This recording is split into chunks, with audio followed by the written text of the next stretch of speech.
দিয়া নাই এই গোটেই সম্ভাৱনা নাকচ কৰি কোনোবা যদি মাজত চাকৰি পাই চাকৰি এৰিও গৈছে সেই গোটেইবিলাক কাভাৰ কৰি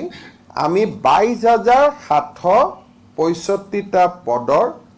এডিশনাল আমি এডভাৰটাইজমেন্ট উলিয়াবৰ কাৰণে সিদ্ধান্ত গ্ৰহণ কৰিছো তাৰ বিভাগ কেইটা হ'ব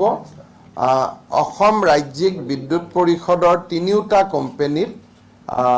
2,500 পোষ্ট যেটো নতুন বিজ্ঞাপন ওলাব জুলাই মাহৰ শেষ সপ্তাহত কৃষি বিভাগত যেটো আমাৰ এটা পোষ্ট আছে এটা কি বুলি কয় হেমজিখিনি এক্সটেনশন এসিস্টেন্ট বুলি কোৱা হয়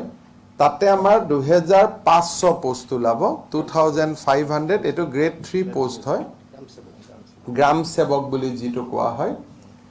পুলিশত আৰু 2,000 পোষ্ট ওলাব স্বাস্থ্য বিভাগত আৰু 600 পোষ্ট ওলাব গ্ৰেড 3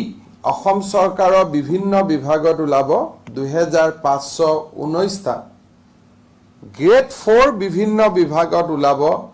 1,347 টা পঞ্চায়ত এণ্ড গ্ৰাম উন্নয়ন বিভাগত পঞ্চায়ত সেক্ৰেটাৰীকে আদি কৰি বিভিন্ন পদত ওলাব 1,000 টা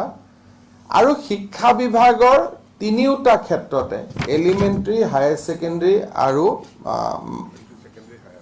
হায়াৰক লৈ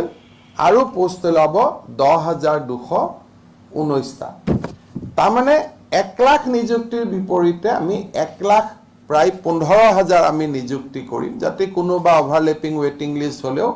at the end of the day it is exactly 1 lakh আৰু সেই পৰ্যায়ত আমি যাব পাৰো আজি আমি এই সাংবাদিক মেলৰ জৰিয়তে যি 44,703 গৰাকী প্ৰাৰ্থী উত্তীৰ্ণ হল তেখেতসকলক 25 তাৰিখে খানাপাৰাত নিযুক্তি পত্ৰ লবলৈ আমি এই সাংবাদিক মেলৰ জৰিয়তে আটাইকে নিমন্ত্ৰণ জনাইছো